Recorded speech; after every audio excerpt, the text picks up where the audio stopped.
राजनीति, आंदोलन, किसान, करप्शन, गरीबी, इन सभी मुद्दों पर आवाज उठाएगा अब तक न्यूज इंडिया।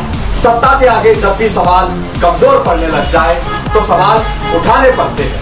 बोल के लफ्ज आजाद है तेरे, बोल के सच जिंदा है अब तक। किसी राम जन्मभूमि आंदोलन के दौरान महाराष्ट्र के हमारे सभी भाजपा शिवसेना के कार्यकर्ताओं ने, महाराष्ट्र के हमारे वीर कार्यकर्ताओं ने जिस आंदोलन में बढ़ चढ़ करके भाग लिया और उस दौरान राम जन्मभूमि मुक्ति के उस आंदोलन के साथ जुड़ करके सफलता अर्जित की, आज प्रधानमंत्री मोदी जी के प्रयास से और आप सबके सहयोग से अयोध्या में भगवान राम का भव्य मंदिर बन गया है। अयोध्या में प्रभु राम का यह भव्य मंदिर हम सब भारतवासियों के लिए भव्य भारत के राष्ट्र मंदिर का एक चित्रण प्रस्तुत करता है। बहनों और भाइयों, अयोध्या का राम मंदिर इस बात का संकेत है कि अगर हम एकजुट होकर के कार्य करेंगे तो सिद्धि हमें अवश्य प्राप्त होगी। कोई ताकत हमें रोक नहीं सकती है। मोदी जी ने, प्रधानमंत्री मोदी जी ने 10 वर्षों तक इस देश के अंदर अथक प्रयास करके उनके प्रयासों में बाबा साहब भीमराव अंबेडकर का संविधान, महात्मा फूले, सावित्रीबाई फूले और सरदेव बाला साहब ठाकरे के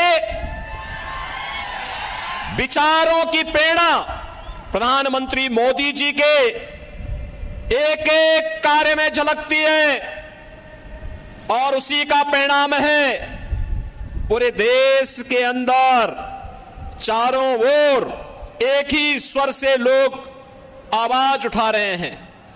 बहनों और भाइयों, 2 चरणों के चुनाव संपन्न हो चुके हैं। 543 में से 191 सीटों पर चुनाव हो गए। उत्तर, दक्षिण, पूरब, पश्चिम चारों ओर मुझे जाने का अवसर प्राप्त हुआ। कल ही मैं वेस्ट बंगाल में था। बहनों और भाइयों, मैं कह सकता हूं चारों ओर एक ही स्वर गूंज रहा है। अकेले उत्तर प्रदेश में 80 लोकसभा सीट है और चारों ओर एक स्वर से आवाज आ रही है कि फिर एक बार मोदी सरकार का, ये मोदी सरकार का जो स्वर गूंज रहा है वैसे ही नहीं गूंज रहा है। 10 वर्ष तक बाबा साहब भीमराव अंबेडकर के संविधान की पूजा करते हुए, महात्मा फूले के सामाजिक न्याय को अंगीकार करते हुए, सावित्रीबाई फूले के महिला सशक्तिकरण के अभियान को आगे बढ़ाते हुए और सरदेव बाला साहब ठाकरे के हिंदुत्व की प्रचंड ज्वाला को आगे बढ़ाते हुए जो सिंहनाद मोदी जी ने किया है, आज उसका परिणाम हम सबके सामने है। 140 करोड़ भारतवासियों का दुनिया के अंदर सम्मान बढ़ा है। भारत की सीमाएं सुरक्षित हुई हैं। एक सुरक्षित भारत किस रूप में सुरक्षित हुआ है? आज कोई भी देश, कोई भी दुश्मन भारत की सीमा का अतिक्रमण नहीं कर सकता। आतंकवाद, नक्सलवाद समाप्त। अगर कहीं जोर से पटाखा भी फूटता है तो पाकिस्तान पहले सफाई देता है कि मेरा हाथ नहीं है, क्योंकि उसे मालूम है ये नया भारत है, छेड़ता नहीं है। लेकिन अगर कोई छेड़ेगा तो फिर उसको छोड़ता भी नहीं है। ये नया भारत है। ये कांग्रेस के समय का भारत नहीं है कि कोई एक थप्पड़ मारता था तो वो कहता था अरे रुक जाओ यार, देखो कहीं माहौल खराब ना हो जाए। ऐसा नहीं है। अगर कोई थप्पड़ मारेगा तो जोरदार घोंसे से उसका जबड़ा तोड़ने की हिम्मत आज का भारत रखता है।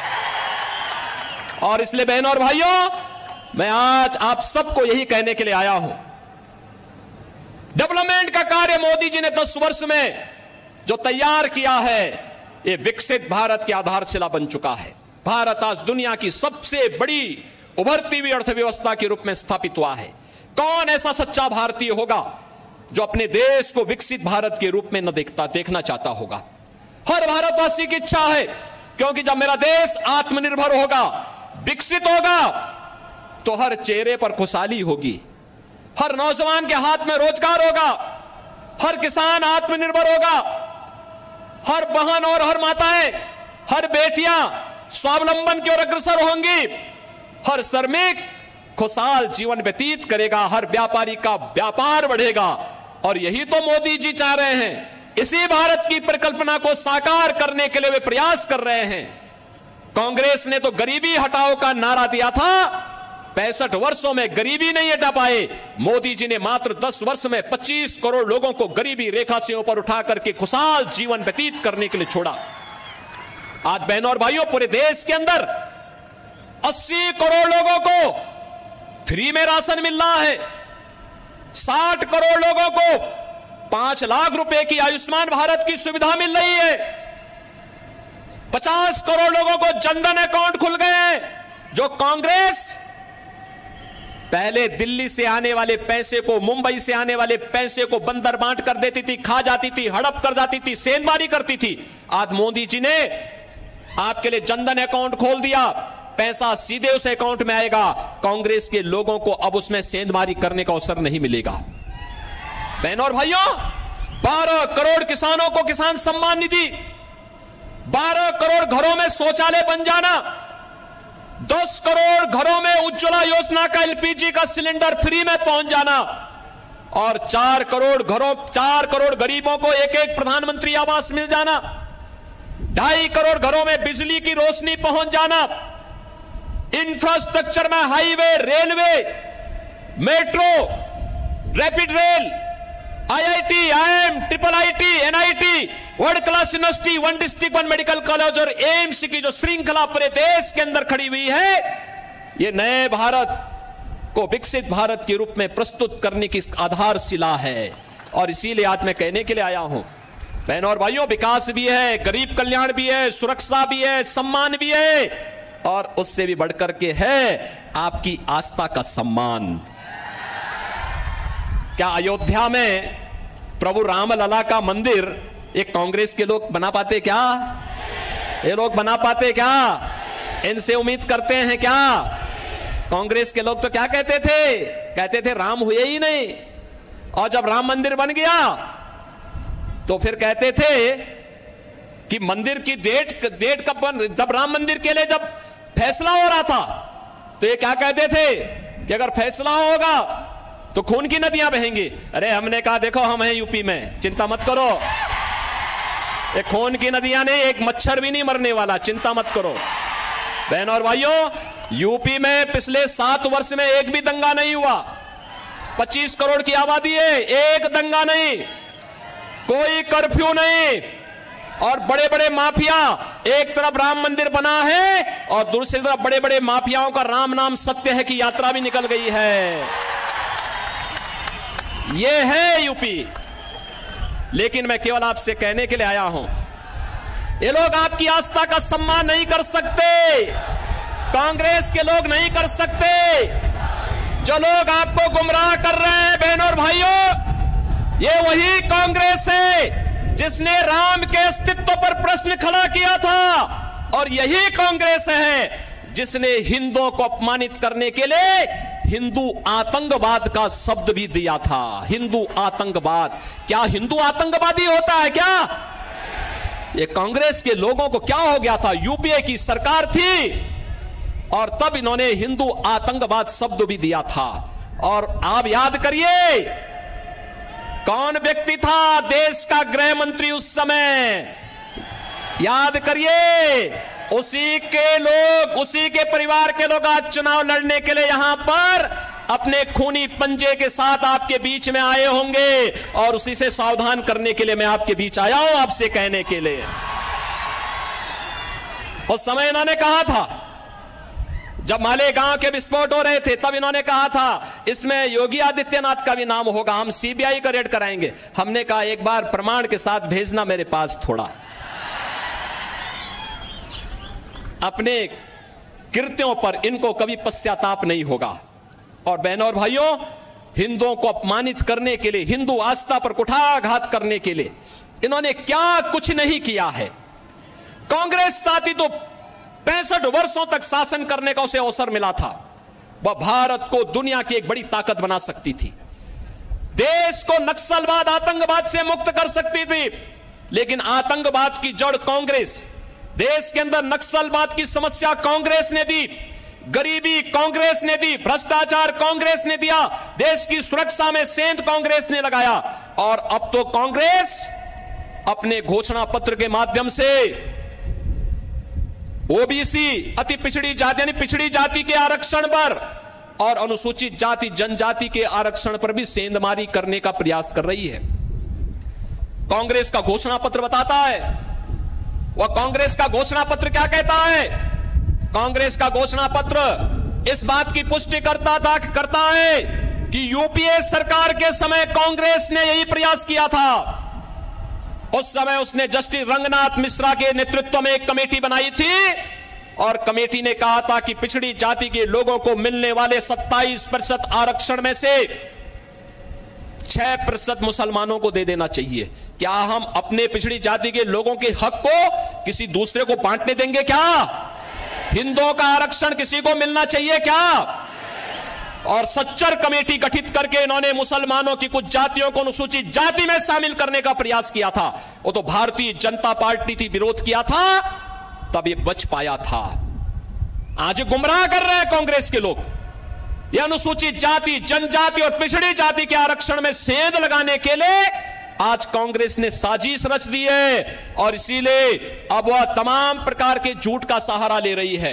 और बहनों और भाइयों, मैं इसीलिए आपसे कहना चाहता हूं, कांग्रेस के नेतृत्व में जो महागठबंधन बना है देश के अंदर, बहनों और भाइयों, यह देश की महासमस्या है। इस समस्या को जितनी जल्दी आप अपने से दूर कर पाएंगे, देश उतनी तेजी के साथ आगे बढ़ पाएगा।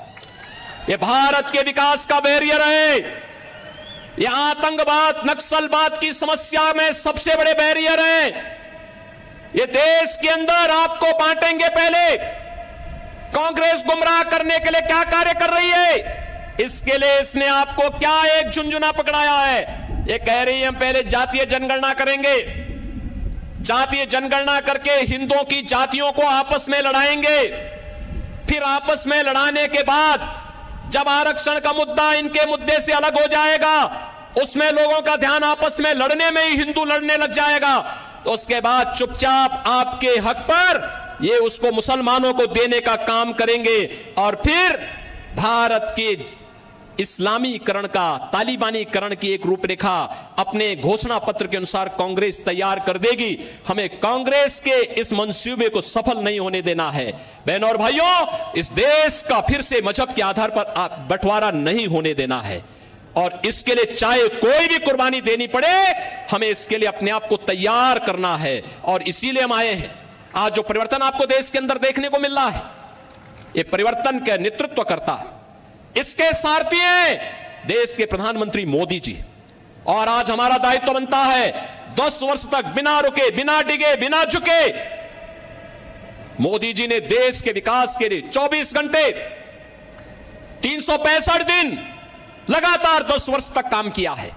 और आज इसीलिए मैं आपसे अपील करने के लिए आया हूं, अगर मोदी जी अपने स्तर पर मेहनत करते हैं, कार्य करते हैं, देश के लिए सोचते हैं, नेशन फर्स्ट के लिए कार्य करते हैं, मोदी जी नेशन फर्स्ट की बात करते हैं और कांग्रेस और उनके गठबंधन के लोग फैमिली फर्स्ट की बात करते हैं। यही अंतर है। मोदी जी देश की बात करते हैं, वे परिवार की बात करते हैं। मोदी जी कहते हैं भारत को विकसित बनाएंगे, वे कहते हैं नहीं, हम भारत को बंटाधार कर देंगे, बांटना चाहते हैं देश को। क्या भारत को बांटने वालों का साथ देंगे क्या? बहनों और भाइयों, देश के अंदर जो सुरक्षा का माहौल है, देश के अंदर विकास का जो माहौल है, भारत का जो दुनिया के अंदर सम्मान बढ़ा है, मोदी जी नेतृत्व करता है, मोदी जी को श्रेय जाता है, लेकिन उससे बढ़कर का श्रेय आपको है, क्योंकि आपने मोदी जी पे विश्वास किया है। और इसीलिए इसके लिए मैं आपका अभिनंदन करता हूं और इसीलिए आपसे अपील करता हूं, आपका एक वोट, आपका एक वोट अगर गलत दिशा में जाता है, आतंकवाद का पुराना दौर वापस आ जाता है। लेकिन अगर भारतीय जनता पार्टी के पक्ष में जाता है, आत्मनिर्भर और विकसित भारत की परिकल्पना को साकार करता है, जहां राम मंदिर भी है, जहां बाबा साहब भीमराव अंबेडकर के पंचतीर्थ भी हैं, जहां पर भारत की आस्था के प्रतीक पूज्य संतों का सम्मान भी है, और जहां पर गांव गरीब सबके विकास की, सबका साथ और सबके विकास की भावनाओं के अनुरूप कोई नहीं कह सकता कि मोदी जी ने 10 वर्ष में किसी का चेहरा देखकर के योजना का लाभ दिया हो। भारत का नागरिक हो, जरूरतमंद हो, उनको योजना का लाभ मिलना चाहिए। मोदी जी ने पहले दिन कहा सबका साथ सबका विकास। तो सबका साथ और सबके विकास में कहां से बात आती है, कहां से संविधान बदलने की बात आती है? मोदी जी तो बाबा साहब भीमराव अंबेडकर के संविधान की पूजा करते हैं। याद करिए, जब भारत का नया संसद बन रहा था, मोदी जी बाबा साहब भीमराव अंबेडकर जी के संविधान को सिर पे रख करके लेके जा रहे थे, कह रहे थे हमारे भारत का सबसे पवित्र ग्रंथ है, स्वतंत्र भारत का सबसे पवित्र ग्रंथ है। क्या कांग्रेस के लोगों ने कभी यह काम किया? कभी नहीं किया, करेंगे भी नहीं। इन्होंने तो बाबा साहब भीमराव अंबेडकर का जितना अपमान कांग्रेस ने किया, किसी और ने किया ही नहीं होगा। और इसलिए बहनों और भाइयों, इनके बहकावे में आने की आवश्यकता नहीं। याद रखना, जिन लोगों ने राम मंदिर के मार्ग में रोड़े अटकाए हैं, जिन लोगों ने हिंदुओं को आतंकवादी कहा है, हमारा वोट अगर उनकी तरफ जाता है तो बहनों और भाइयों, आने वाली पीढ़ी कभी हमें माफ नहीं करेगी, कभी माफ नहीं करेगी। और इसीलिए मैं आपसे अपील करने के लिए आया हूं, पूरे देश के अंदर जो आवाज है, एक ही आवाज है, एक ही स्वर है, जो राम को लाए हैं हम उनको, जो राम को लाए हैं हम उनको लाएंगे। और मोदी जी 500 वर्षों के बाद प्रभु राम को अयोध्या में विराजमान कराए हैं। और इसीलिए मैं आप सबसे अपील करूंगा कि मोदी जी को फिर से हम देश की सत्ता सौंपेंगे। ये सोलापुर का संकल्प होना चाहिए। सहमत हैं? सहमत हैं? सभी लोग सहमत हैं? श्री राम भाई सतपुते को भारी बहुमत से विजयी बना के भेजेंगे, लेकिन आपको घर घर जाना पड़ेगा, मोदी जी का प्रतिनिधि बनकर के जाना पड़ेगा। जाएंगे? श्री चंद्रशेखर बावनकुले जी का प्रतिनिधि बनकर के जाना पड़ेगा। जाएंगे? श्री देवेंद्र फडणवीस का प्रतिनिधि बनकर के जाना पड़ेगा। जाएंगे? मुख्यमंत्री शिंदे जी का प्रतिनिधि बनकर के जाना पड़ेगा। जाएंगे? सभी लोग सहमत हैं? बहनों और भाइयों, आप अगर जाएंगे, भारी बहुमत से विजयी बनाएंगे, तो आपको भी हम आश्वासन देते हैं, जैसा परिवर्तन आपको यूपी में दिखाई दिया है, वैसे ही परिवर्तन पूरे देश के अंदर भारतीय जनता पार्टी सरकारों के अंदर देखने को मिलेगा। सहमत है ना? सभी लोग सहमत हैं?